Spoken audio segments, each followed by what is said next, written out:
There we go. All right. So right now, all of us are living in volatile, uncertain, challenging times, right? We are all have no clue what's going to happen a month from now, never mind 2 months from now or tomorrow. So we need a model to be able to control our body, right? Our mind, our emotions. Otherwise, things are going to run rampant. So everything we're going to talk about, these are timeless tools. All these strategies and tactics have been around for a very long time. I didn't make up any of them. They're just things that I've picked up over the past 10, 15 years or so that have drastically changed the way that I operate. I found really this started, I didn't really care much about self-improvement until the Marine Corps. So that's really when this started, when I started gathering all these things together. But some of these, the reason that we see this picture here, some of these are from Stoicism, literally from ancient Greece. So here's me, Coach Jay, sports standout in high school and college.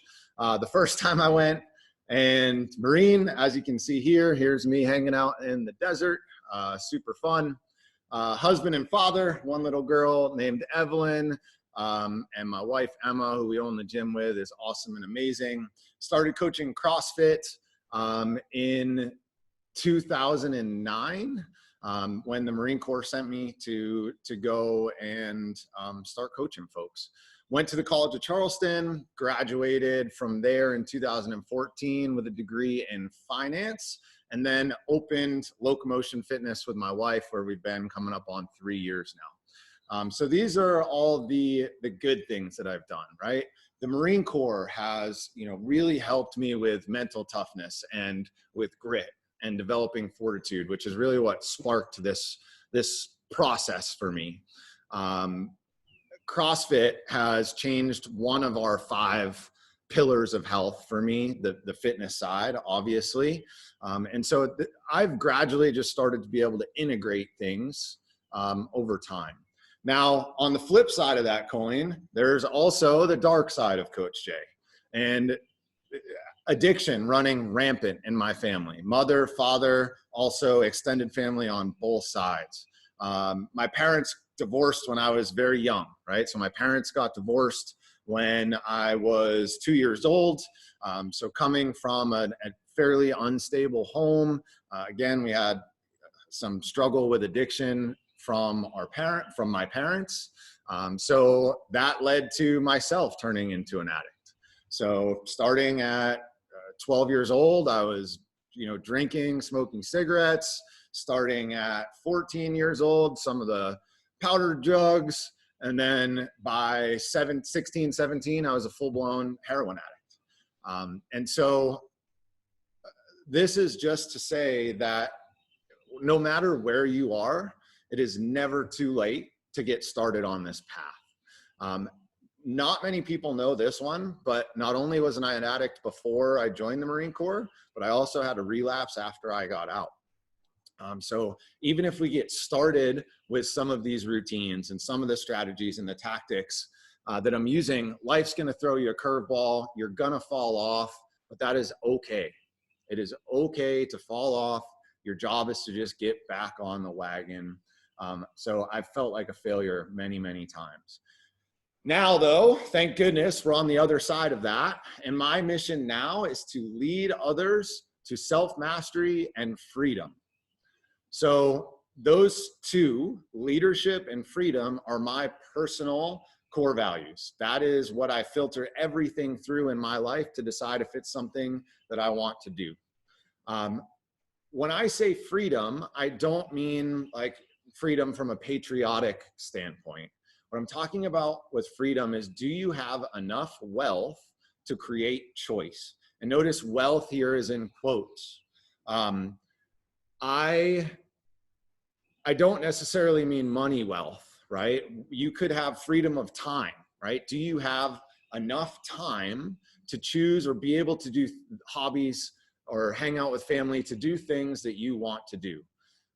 We want freedom of finances, right? Do you have enough money to do what you want to do? Freedom in every aspect of your life is really what I'm after. And these tips and tricks are what's going to create that for you. So these are our 5 pillars of health. So these are the 5 things that I want to, sorry guys, forgot to put the phone on airplane mode. These are the 5 things that we want to focus on. So fitness, obvious, right? That physical pillar. Nutrition ties into that piece as well. Next up is mindset, and that's really what we're going to talk a lot about today. What is going on in between those ears? Is it helping you? Is it hurting you? What sort of patterns are you in? Then we've got recovery and sleep. And recovery is, yes, from a physical standpoint, but also from a mental and emotional standpoint as well. Sleep is going to carry over into all of these things. If you are sleeping like crap, everything else is going to be crappy as well. And then relationships. A big part of grit is the emotional side of things. Are you able to connect with people and have meaningful relationships in your life? So our goal is to build physical, mental, and emotional grit to achieve self-mastery and turn you into a kick-ass 90-year-old. That is my goal for you. So grit, our model here is gratitude, resilience, integrity, and toughness. So let's look at these each piece by piece here. So what is the fastest way to happiness? I'm going to tell you right now that it's not winning $10 million, and it's not keeping up with the Joneses. Instead, it's being grateful for what you already have. I can go from being miserable to being blessed simply by shifting my mindset and realizing that we have so much more than 90% of the planet. We have water that we turn a faucet and water comes out. We have food. We have so many blessings. I'm on a computer right now with 2 different screens in front of me. All you have to do is make that mindset shift and you are happy. No amount of collecting things or, bad habits are ever going to make you happy. We've got to search for fulfillment with the things that we already have. So G in grit is gratitude. And it will never be enough until you decide it's enough. And what I mean by that is stuff, right? You're never going to have enough money until you decide that you have enough money. You're never going to have a big enough house until you decide you have a big enough house. So why not just decide right now that you should, could, and will be grateful? So stoicism and perception. With gratitude or with how we perceive things, an event, a thing that happens, whether you perceive it or good or bad, isn't actually good or bad. It's just what you decided to respond to or how you decided to respond to that event. So why not just take the perception of being grateful, right? So with COVID, with all this craziness that's happening right now, there is a whole world of people out there who are wallowing in pity. Business owners like myself, I know tons and tons of them who are just frustrated with the government and they're sulking and they're not doing anything because this happened to them and there's nothing that they can do. Or you can look at it with my mindset. I am putting my energy into things like this, right? Noticing that people are struggling mentally, physically, emotionally, and trying to figure out ways to help people. I can up my service. I can work on myself. It's all about perception and how you perceive an event. So with gratitude, I want it to be the first and the last thing that you do each day. It's very important that we bookend our days with gratitude. The very first thing when you wake up,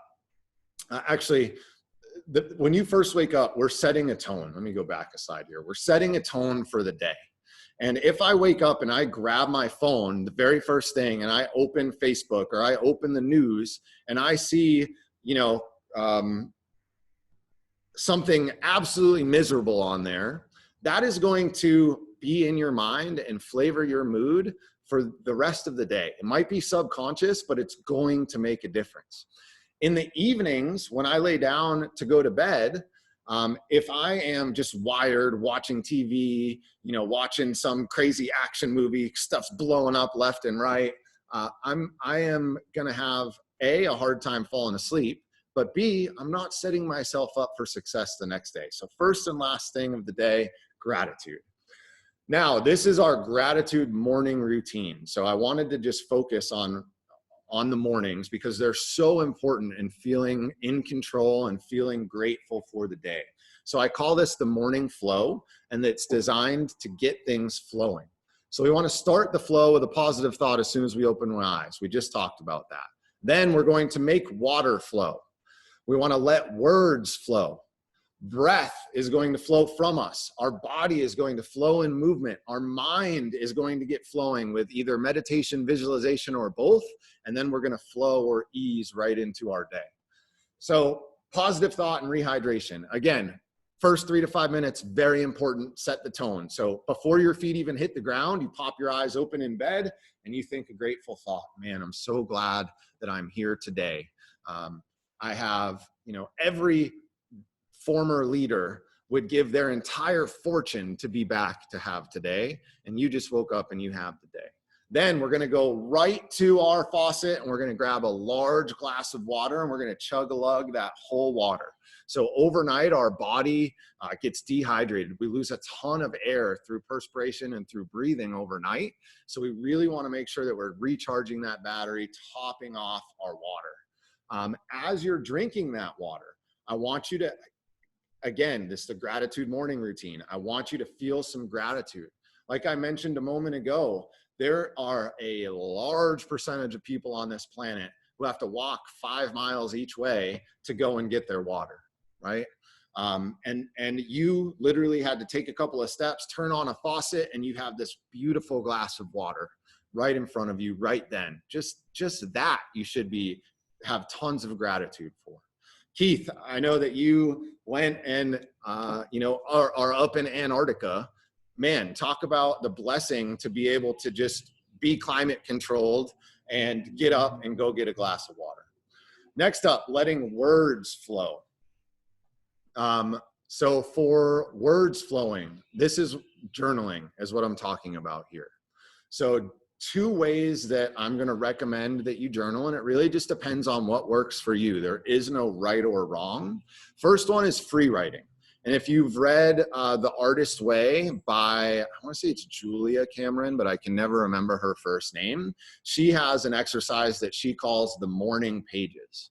And morning pages is just a free writing session. You just take whatever, 2 minutes, 5 minutes, 10 minutes, whatever you have, and you just start your pen moving.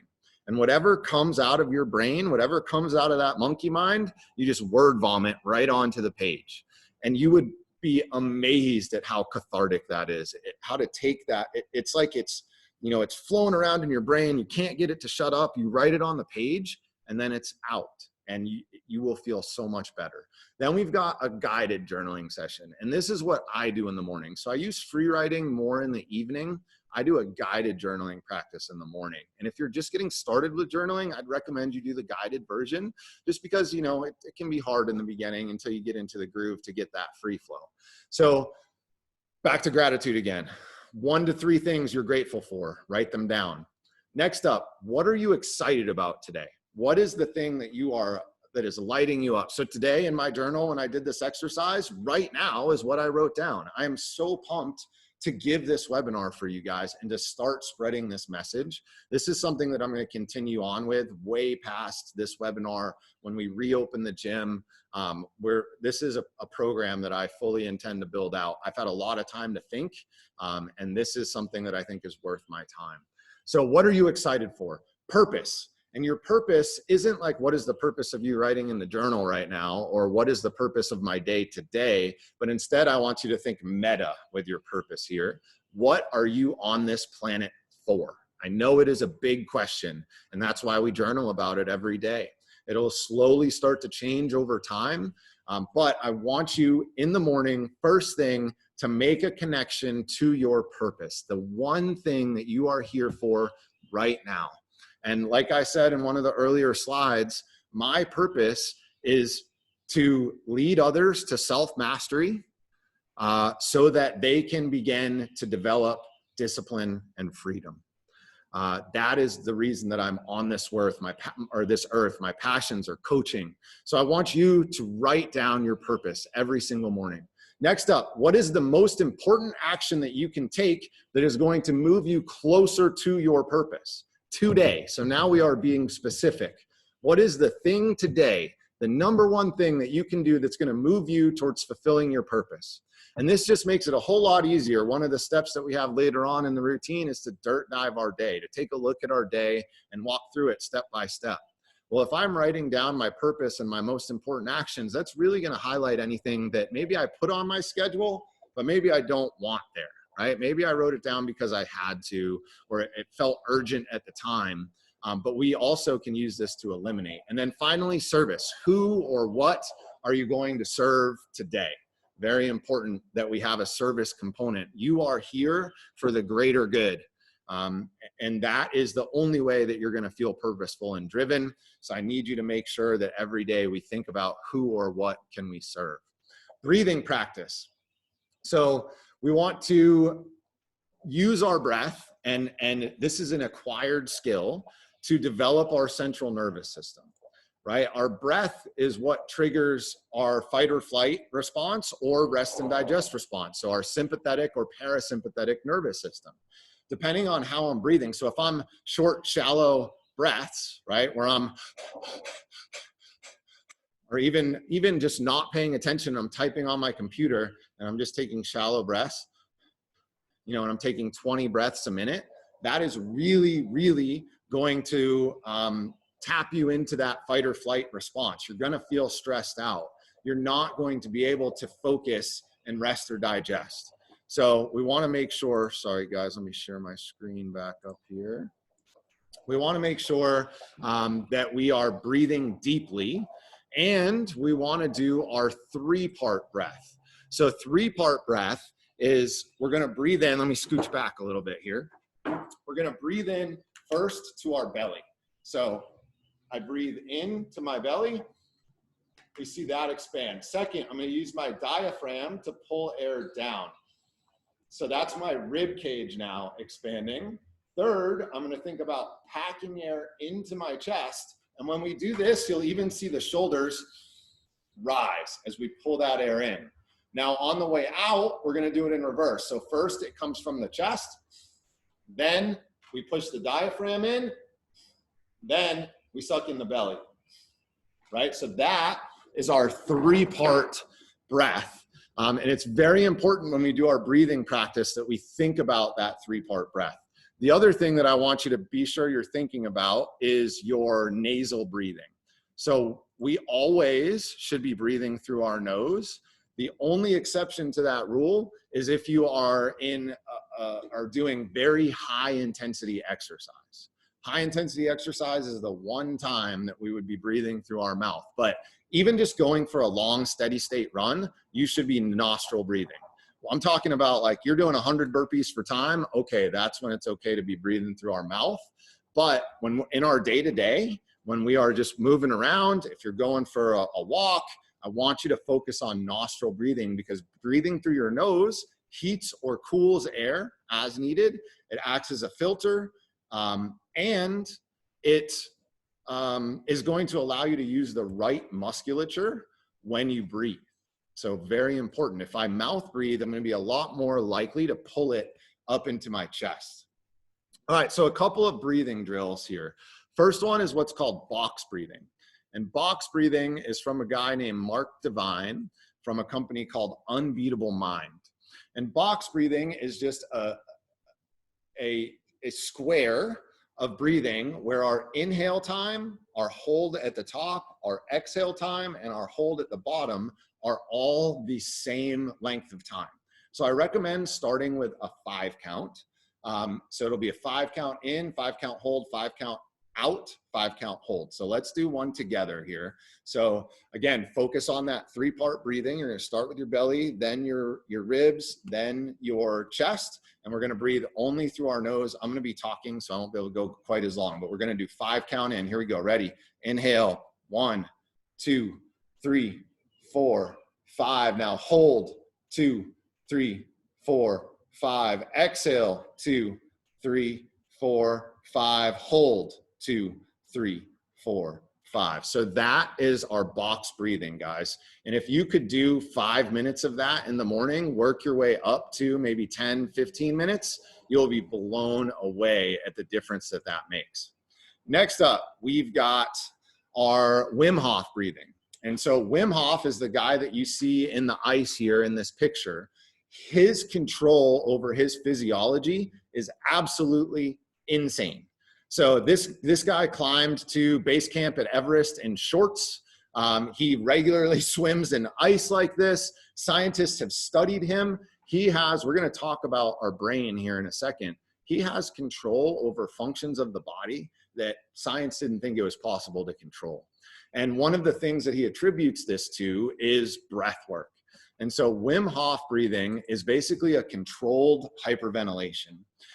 So I don't want to do this with you right this second because it can get people a little lightheaded. So definitely do some research on this before you start. Give it a YouTube search and just make sure that it's something you want to try and do.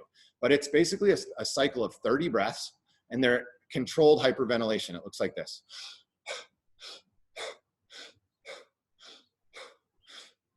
And you notice for this one, I am breathing in and out through my mouth. That's totally fine. You can also do it through the nose if you can. I'm just a little bit constricted here, so I need to do this one through my mouth. But you do that for 30 cycles of breath. And then the last one, you inhale, you exhale, a long exhale, and you let all that breath out, and you hold your breath for as long as you can. You're going to be blown away at how long you can hold it for. It's insane. By taking those hyperventilating breaths, we're clearing out CO2, we're getting more oxygen in, so our body's really oxygenated, and we can hold our breath for a very, very long time. You do that typically for 3 cycles. So 30 breaths, inhale, exhale, 1 long exhale and hold, and then you repeat that 2 more times for a total of 3. So that is our Wim Hof breathing. Next up, I'm going to touch on the State app very quickly. So this is an app that I found. If you go to shiftstate.io, that is where you will be able to find this app. It's an app for Android or iPhone. And basically you just select what you want to do. So do you want to wake up? Do you want to concentrate? Do you want to calm down? And it gives you a specific routine based off of an exhale test that they have you do. So inhale is a certain amount of time, hold a certain amount of time, and it's all spelled out for you based specifically for you. It's a really cool app. It's from Laird Hamilton, Brian McKenzie. Laird Hamilton is a famous surfer if you've never heard of him. Brian McKenzie started CrossFit Endurance and now is really focused on breath and breathing. Next up is adding a concentration or mantra, or using breath as a concentration practice. Let's start there. So one of the things we're going to talk about in a second is meditation. And concentration or concentration is a method of meditation. It's one of many, but we can focus on our breath. So where are you feeling it? Are you feeling your air coming in through your nose? Are you feeling your belly expand and contract? Wherever you're feeling it, you just want to put your attention there. Concentrate on that thing. And what you're going to notice is our untrained minds wander, right? It goes to what you're having for dinner or the things that you have to do later today. And your job, that's fine. Don't get frustrated. That's literally the point. Your job is to just catch yourself and bring yourself back to your breath. And over time, your concentration is going to go through the roof. Next up is adding a mantra. And so what I mean by adding a mantra is going back to box breathing. When you inhale at the top of your breath in your head, I just want you to say to yourself whatever a mantra is for you. So a few of mine, 1% better, meaning I just want to get 1% better today. Discipline equals freedom, to steal from Jocko. The obstacle is the way. Choose no stress. Discipline, charisma, grace, right? Whatever it is, you breathe in. At the top, you say that in your head, you exhale, and you just say it every time, and you'll be amazed at how that primes you to be successful for the day. Exercise is a great place to practice breathing, just FYI. So we've already talked about trying to nostril breathe while you exercise. My goal for all of these things is to integrate. So we want to integrate the breath. We want to integrate the body. the mind, the emotions. And the more that we can practice these things together, the more you're going to be able to take these things from being in silos, separate of one another, to making everything combined. So now when I get stressed out, I can tap into my breath and control my physiology, right? And that is very easy to work on when you're working out. What a great time to focus on using our breath to control our physiology. All right, coming back now, we are moving on to our movement flow. So the goal of movement in the morning is, one, we want to get our blood and lymph pumping. So blood, self-explanatory. We're trying to get our muscles filled up with blood so that we have better delivery of oxygen and all sorts of benefits to our physiology. Then for lymph, think of lymph like the sewage system of your body. And lymph can get stuck in places if you have any swelling. It settles in overnight when you're laying in bed. And so we want to get that lymph pumping so that we can start to detox our body, right? Literally, that is what lymph is for. So we want to make sure that that thing is moving and pumping. Next up, it's going to improve joint pain throughout the day. So morning movement, there's tons of science out there, points us to, if you've got a bad back, bad knee, moving in the morning is going to make that feel better throughout the day. We want to increase our flexibility over time. So if you don't want to be injured, we need to make sure that we are working on flexibility. And the morning is a great time to do that. We're going to prime our hormones so that by tapping into getting lymph moving, getting blood moving, waking up our physiology, we're going to be ready from a hormonal standpoint. And then we're going to connect our mind and body. I'm going to show you what that looks like, or how we do that here in a second. So options for movement flow: yoga. If you've got a yoga practice, that is a great thing to do in the morning. Next up is somatic breathing. And when I said connecting your mind and body, what I mean by that is somatic breathing. And this even connects breath in there as well. So our mind is concentrating on our breath. We're using our breath to tie into our movement. So you can see how these things start to combine together. And all somatic breathing is just moving with your breath. So let me stop my share here. If I were doing a cat-cow, I'm going to do it on this share here, or at least a version of it, right? Here is my cat position. Here is my cow position. And all I'm going to do is I'm going to exhale when I go to cat. I'm going to inhale when I go to cow. Right? And it can be as fast or as slow as you would like. And we can do this with down dog, up dog, right? I can do this with literally any movement you can think of. I want to tie my breath into that so that we can start to reap these benefits. And then if you like to work out in the morning, that would be an awesome option here as well. Working out in the morning is a great thing to do. And that absolutely counts to your movement. Just make sure, again, it's about tying in our fitness, nutrition, rest and recovery, mindset, relationships. It's about tying all those things together. So if you're using your workout or doing a workout for your morning flow, that is what I want you to be prioritizing. Next on the agenda here is get your mind flowing. So your brain, we've got the awesome Steve Irwin here. I forgot I put that picture in here. There's three big sections of your brain. The first one is your reptilian brain. And this is your brain that controls things like breathing and your heart pumping. So this is our oldest brain.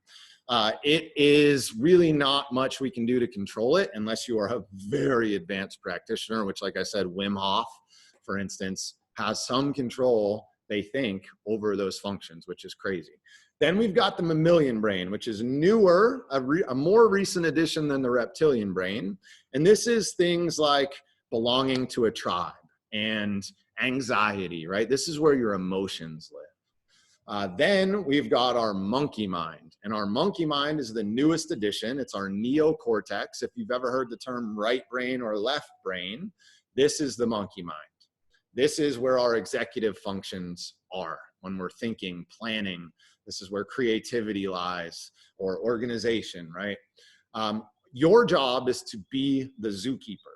And the only way to be the zookeeper The only way to control these pieces of your mind is to connect to your, what I call no head. Mark Divine, Coach Divine from Unbeatable Mind, calls it the witness.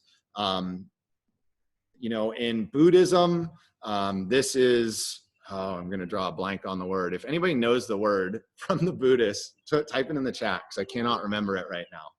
But the idea here, your witness, after you have a pretty robust and solid meditation practice, your witness will start to appear. And what I mean by this is there is a difference between the thoughts that go through your head and the place where these thoughts appear, okay? There is, so when you are seeing something, it's, or better yet, let's do a sound. When you hear a sound, you perceive it in this thing that is consciousness, right? And maybe it's, let's use somebody talking and they say hello. Well, that appears in the exact same place. If you were to think right now, go ahead and do this, think the word hello. How is that any different from somebody saying it to you, right? They both just appear in this place that is consciousness. And so the only way that I know to find this place, to connect with your witness, is to develop a meditation practice and to realize that there is this space below your thoughts, below your emotions, that you can tap into at any time. And it is this consciousness space where it's the condition that exists before the thought appears. And so I call this your no head. And I call it your no head because I'm looking at myself on camera and I can see my head. You can see my head right now. If you are looking in the mirror, or if I were looking in a mirror, I can see my head. But from inside my head, from distance zero, I have never seen my head. I've never seen my head from my own eyes. It's a mental model for me that my senses create, but I've never seen it. And so that's why I call it a no head. It's this place below our thoughts and our emotions. All right, let me get this screen shared here. So a couple options for meditation. Number one is a concentration meditation. And this is concentrating on a specific thing. So we already used the breath as an example of concentration meditation. What this does is it starts to train our brain to focus on one thing. That's very important when we move on to the next option, which is visualization, which we'll talk about in a second. But think about the superpower that you could have if you sat down to do deep work and you could just focus on that work for 2 hours straight without having to check email or Facebook or taking a phone call. This is a skill that we can develop through concentration meditation. It can be something external to you. So it could also be maybe you light a candle and you concentrate on that. And inevitably, when your mind wanders, you bring it back. And over time, your mind will wander less and you'll get back to the candle faster and more frequently. You could also concentrate on something like a mantra. So like if you're familiar with transcendental meditation, this is a mantra-based meditation, which is a concentration practice. We're focusing on that thing over and over and over. And when our mind wanders, we bring it back to that mantra. Then we've got a mindfulness meditation. And a mindfulness meditation is about connecting to the witness or the no head. So this is what I was talking about before, where we're trying to get to a place where we are just wide open. And we are just noticing what appears. So it could be a thought that appears in your brain, right? And we just notice that thought, and then we go back to that place beneath the thoughts and the emotions, back to your witness, back to your no head. Maybe it's a sound that appears, or if you're doing an open eye meditation, which I recommend from time to time, maybe something comes into your visual field. The visual field is definitely the hardest one to realize, but it's just a conglomeration of light and shadow that is projected into this space that is consciousness. So we're just trying to see what pops up and just be wide open, be aware of those things. Then we've got a loving kindness meditation. Loving kindness meditation is picturing someone in your mind's eye that you wish the best for, that you hope that they never suffer. You hope that their day in life is everything that it could possibly be. And then once you master thinking about one person, and I recommend starting with a person that you love, then maybe we can go to a person that you're neutral about, and then to maybe a larger community. So maybe it's your whole family or our whole gym, and then maybe it's your city, and then your state, and then the whole world, right? And loving kindness meditation is powerful. Next up, we've got visualization. So 2 types of visualization that I want to talk about. First one is future success. And what we think about with future success is picturing yourself as you've achieved your purpose, that one thing, that mission that we talked about earlier with our journaling practice. I want you to picture, and the clearer you can make this picture, the better, which is why working on that concentration practice is important. It's very easy. You start to make this picture and then your mind wanders. So we need to be focused, and we want to picture, what you're seeing, what you're hearing, what you're smelling, what you're tasting, but most importantly, what you're feeling. What is your emotional state? How do you feel when you are acting, living in line with your purpose? The other thing that we can do with visualization is what's called a dirt dive, or your perfect day. And this is just walking through how your day is going to go today.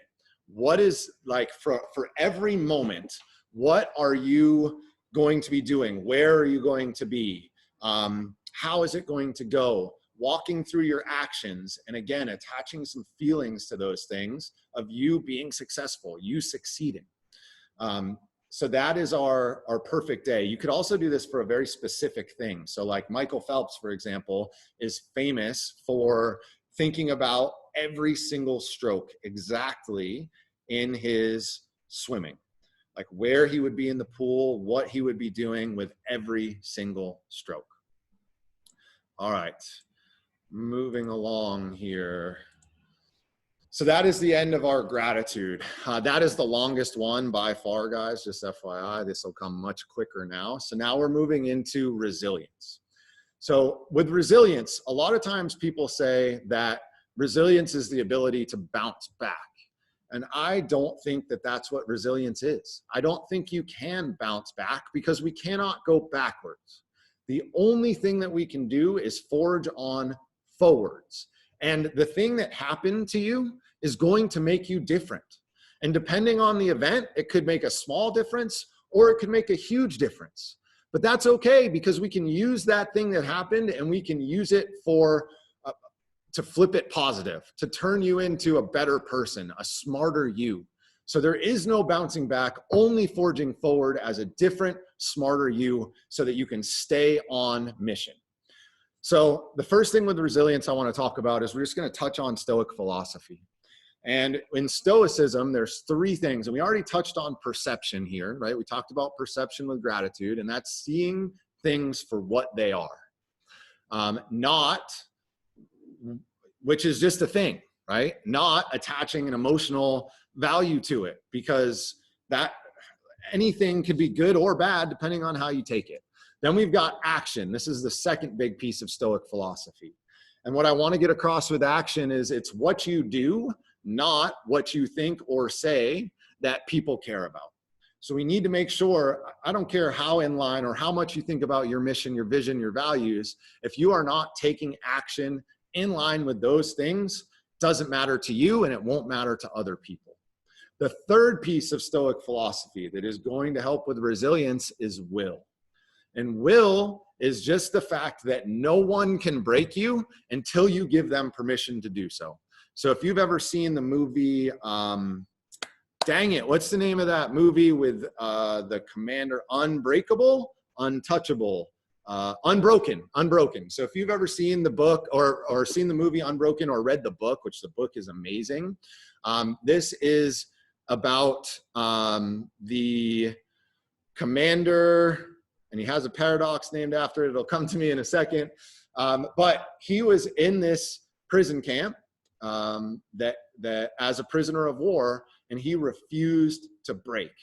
So your will, no one can break you unless you give them permission, unless you decide to be broken. Okay. The last thing is memento mori. And what I mean here, or what that means, is remember death. This is a big tenet of Stoic philosophy. And the point here is just to remember that we only have a finite number of days on this planet.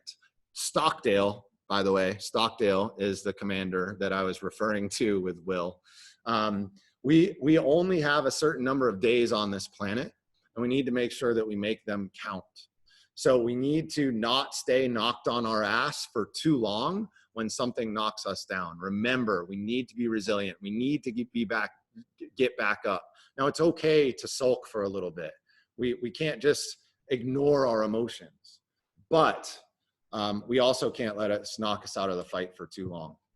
So if you are in a negative mind state, and this is just in your day-to-day, what I want you to do is use the ramp up process. So first thing is you're going to remember your no-head. You're going to remember that your consciousness, you are not the thoughts and emotions that are running through your mind.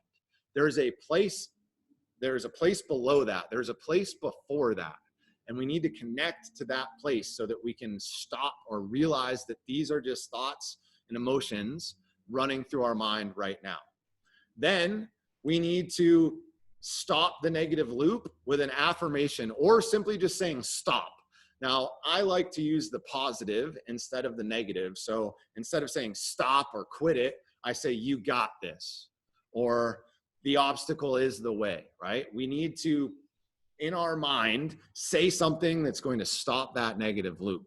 Then we're going to focus on the mission, right? Our next step is to reorient, to make sure, or to find the thing that I need to be working on that's going to drive me closer to my one thing, that's going to drive me closer to fulfilling my purpose. So then after we reorient and work towards or get a focus on our mission, our purpose, we're going to make sure that we say a positive mantra so that we can lock that in. So this is where my 1% better comes from, or our choose less, or choose no stress, or do less better, right? We're going to say that mantra, and that's going to help us stay on track. Then we can level up with our new renewed mind. So a moment comes up where we're unfocused. Maybe we get distracted. We notice, we catch ourselves on Facebook, and you're like, what the hell am I doing here? How did I get here? Or maybe you have negative thoughts running through your mind. Maybe you're having a rough day and you are feeling unfocused. You're going to remember that you can tie into your no head. Then you're going to say, stop it, get it together. Then you're going to redirect your attention with your mission focus. Then you're going to say 1% better, or discipline equals freedom, or whatever mantra keeps you on track. Then we're moving on, leveling up with the awesomeness. Now, this next model, this is when shit hits the fan, right? This is when things get gnarly. We are going to use the brave model. A workout is a great place to practice this. So the first thing is to breathe. We're going to connect to our breath. Big inhales, 3-part breath through the nostrils, big exhales. After we've slowed ourselves down, started to control our physiology, then we're going to activate that mantra. Again, any of the ones that we talked about. After we activate that mantra to snap our mind out of it, which, you got this, feeling good, looking good. Semper Fi, mother effer is one of the ones that I use a lot from the Marine Corps. The next step is we are going to visualize success. So at the end, on the other side of this extremely difficult moment, if I do things properly and I end up on the other side of this thing where I want to be, what is that going to look like? And again, detail, detail, detail. Where am I? What am I wearing? What am I hearing?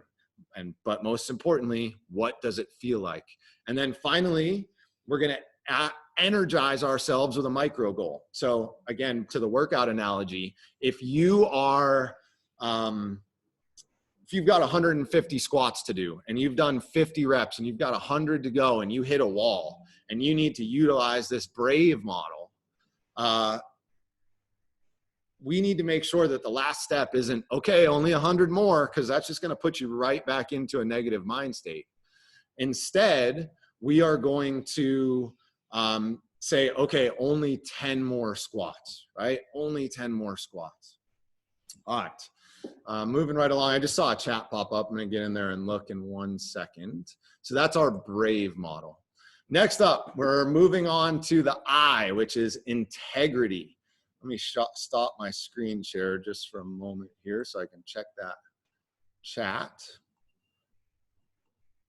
Got it. I will read that in a moment. Okay, so integrity, guys.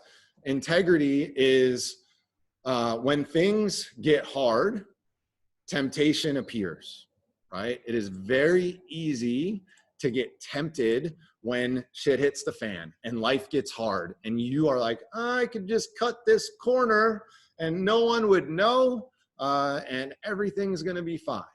However, you need to be a man or woman of character. Be a man or woman of character.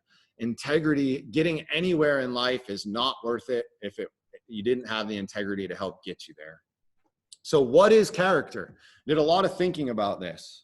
And the best thing that I could come up with is repeatedly doing the right things for the right reasons.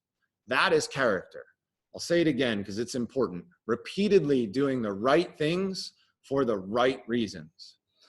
So how do you develop character? What do we do to make sure that when things get tough, we maintain our integrity? And here's the deal. We want to make sure that over time, we are developing our character and making the right choices for the right reasons. However, you can also create a character that can get you through these really tough times. So you have flaws and a history. You also, though, have a very powerful mind, like we just talked about. So we can use that mind to create a super you that is inside waiting to be activated. And we can do this instead of slowly making changes to our character. We can flip it like a light switch. And the cool part is you can use this for different, you can bust out different characters for different components of your life. So building a super you. First thing that I want you to do is think about what traits does super you possess. So I've said a couple of times for my mantra, discipline, charisma, grace. Those are my super me traits. Those are the three things that I think if I can have discipline, if I can be charismatic, because remember, leadership is one of my 2 core values. So charisma and being able to guide others is important to me. And grace is remembering humility and remembering that someone else is walking a life that we don't know much about. And so we need to make sure that we are being empathetic. So when would you, or excuse me, next step is, what is your origin story? So every good superhero has an origin story. And this is literally an exercise that I want you to do. So think about those traits, right? Step 1. Step 2, create your origin story. So were you Spider-Man and got bit by a spider and that's how you got these superpowers? Were you Superman from another planet and that's how you have your superpowers? How did you get your superpowers in your life? What is your origin story? The more detail you can put into these things, the more you're going to be able to connect to your character when you need to use them. So speaking of which, when would you use super you? You cannot use super you all the time. It is too draining. Think of it like, if you remember the video game Mario, you could get star power where he's flashy and blinky and everything he touches explodes, right? But he's only got that for a certain amount of time because it's too draining to be in this character and using up those mental resources for too long. So we need to decide what are the appropriate arenas to use this super you. And you could have, like I mentioned, different super yous for different areas. So maybe you've got a super you for work. Maybe you've got a different one for being a mom or a dad. Maybe you've got one specifically for sales meetings, which I have another alter ego, another super me for sales. Maybe it's when you work with technology. It really is just going to be dependent upon you and what you need when you need it. So when you need to activate your super you, what I want you to do is you're going to get a token. So the reason that there was a bullet on that slide around was because this is my token.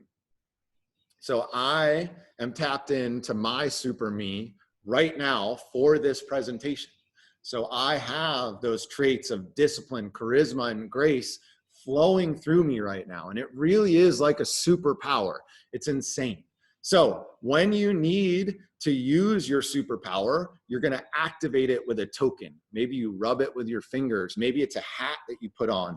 Maybe it's a pair of glasses that you put on. And now you are super you, okay? For more on this idea, what I want you to do is read, there's a book called The Alter Ego Effect by Todd Herman is the author's name. That's where I got this idea. I highly encourage you check it out. It's a very powerful thing. I know for me, I heard about this book. It was really big in my business mentoring group. And so I heard about it long ago and I had a ton of resistance to it. Honestly, I thought it was going to be dumb. I didn't think it was going to work. I read the book, I did the exercises, and I will be damned. It works. All right. So remember, super you would never lose his or her integrity. You are a superhero. There is not an option to cheat. So the PFT story, what this is, when I was in the Marine Corps, you have to do a test called the PFT. It stands for the physical fitness test. And PS guys, we got maybe 5-10 minutes left. I'm not sure how you're doing on time, just to give you an idea. But in the Marine Corps, you do this thing called a PFT, and it involves a 3-mile run as one of the tests. And it's always 1.5 miles out and then 1.5 miles back. So it's a loop, it's an out and back run. And there's a cone for the turnaround point.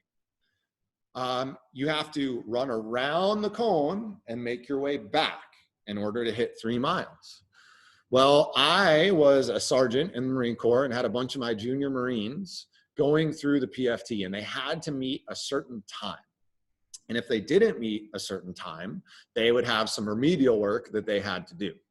Well, we were getting real close on the turn time. And I think the person that was running knew that this was happening. Now, no one could see me. I was not right there standing at the cone. I was typical Marine off to the side, using my observational capacity and trying to be somewhat stealthy. And I had a Marine that stopped, I'm talking 5 feet from the cone. He was so close.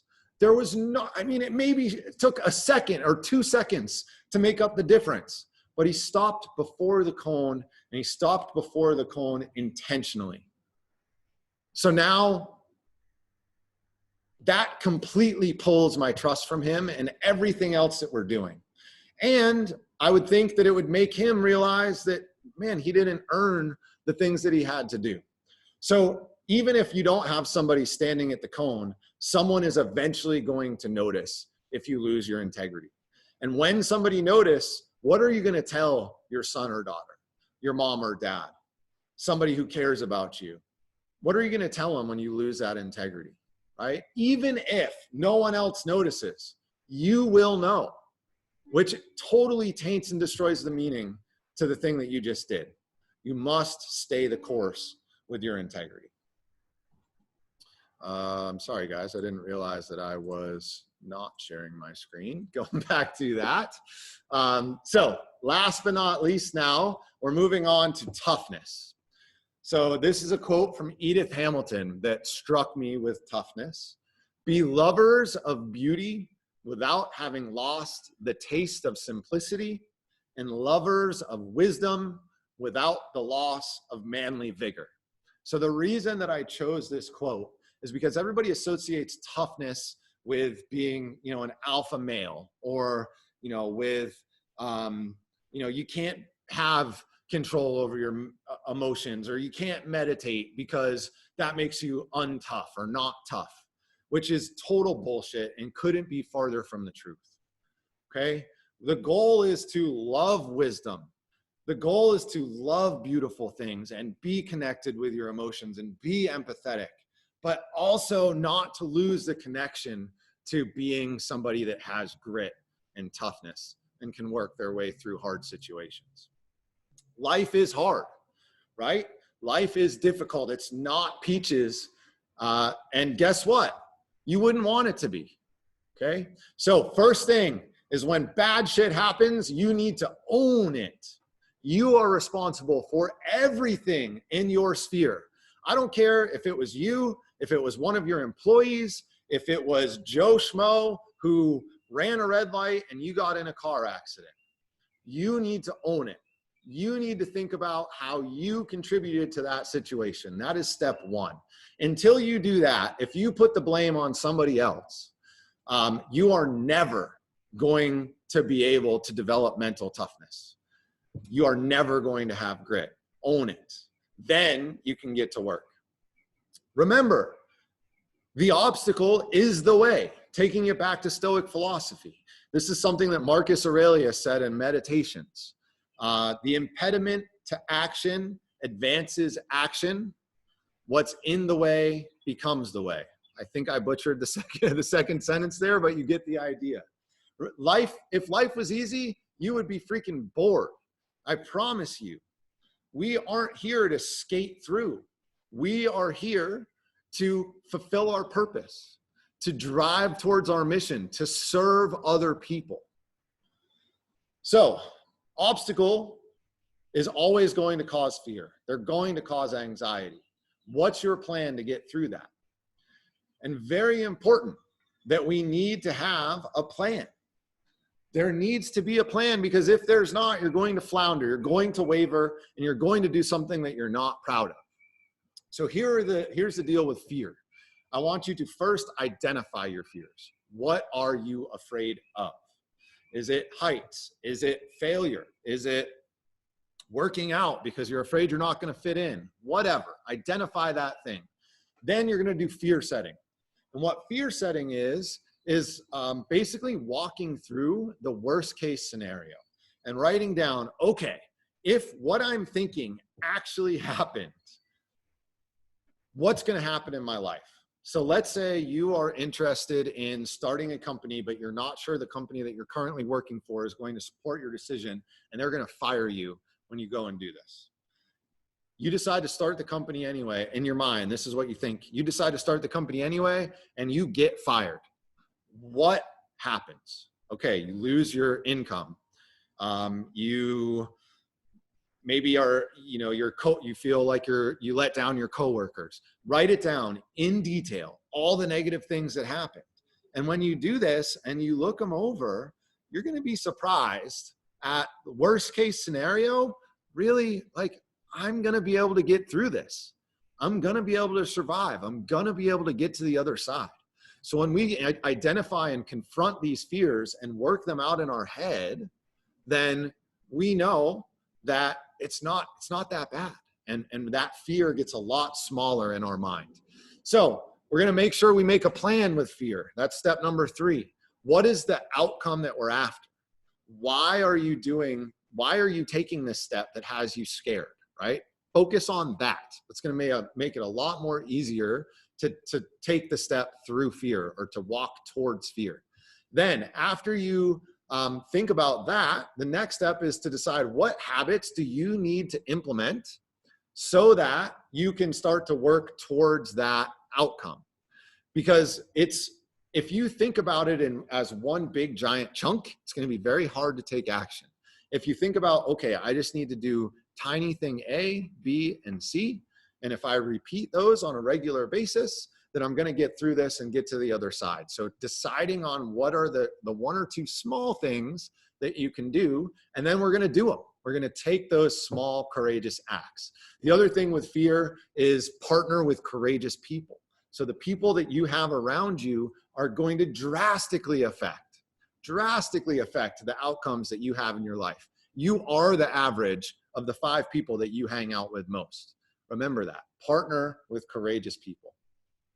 Remember, everyone has a plan until you get punched in the face. Mike Tyson said that. So it's cool to know our fear plan, but you must practice toughness. You must practice fear. And the 2 best ways that I know to do this, number 1 is in Seneca's letters to Lucilius. So taking it back to Stoic philosophy again. And what he talks about, paraphrasing, is eating the scantiest of fare and dressing in the coarsest of dress, right? So eating cheap, what's it feel like to live off of food that costs $3 a day? What's it like to eat peanut butter and jellies only? What's it like to live off of ramen? What's it like to only have old sweatpants and a painted, stained, disgusting shirt? I'm literally talking about going outside and dealing with the fear, the embarrassment of working through this, because then you'll realize that it's not that bad, right? And you're a lot more likely to take action when things get hard. The other thing is physical training. So with physical training, you can develop toughness like no other because it's hard. That's the reason that you're there, especially if you're doing functional movement, right? If you're doing CrossFit or high intensity interval training, that is a hard workout. And you're going to feel like you got punched in the face, and you are going to have a plan going in, and it is going to go wrong. And it is a great time to practice working through those steps. Go back to brave, right? Breathe, activate that mantra, visualize, and then energize with that micro goal, okay? So training is a great time to do that. And that's it, guys. That is all I have. If you have any, Drew, yes, it is a good picture. I take it back. I have one last slide here. So any questions, go ahead and throw them in the chat, or you can unmute yourself. Feel free to do that too. And there's not too many of us on here, so you can pop on and ask me a question about any of that stuff we went over. I want to just tell you about 2 things. Number 1 is we are going to be doing some grit physical training, some grit PT. And what I'm thinking is we're going to do this at the beach. And it is going to be to work on mental toughness and to work on resiliency. So it's going to be no joke. It's going to be hard. And we're going to incorporate the use of these tools and connecting breath and emotions and mindset to our training. I'm also going to be doing some one-on-one coaching on this stuff as well. I don't have anything for you now. If you're interested, feel free to email me. Like I said, this is not a sales pitch. I didn't have an offer for you guys. I just wanted to let you know that in the future, that's something that's coming. The other thing, if you're interested, I've got a free 21-day mindset challenge that I put together. It just gets delivered to your email. So feel free to, email me and I can get that over to you. I'm just looking at some comments here. Keith recently listened to The Art of Living, excellent Buddhist basics, plenty of Jesus too, for sure. Tyre Janla on sleep hypnosis, yes. That will put you into a meditative state. I love Man's Search for Meaning, Keith. Man's Search for Meaning is an amazing book. If you guys have never read Man's Search for Meaning, Viktor Frankl, about a doctor that found purpose in Auschwitz. It is an incredible book. I highly encourage you check that out. Keith talking about his picture in one of the slides I did there. Great job. Combo of slides and live audio. Duplicate on Facebook Live. Cool. Awesome, guys. I appreciate your time. If nobody has any more questions, I'm going to end it there. Thank you guys for hanging out with me today, and talk soon.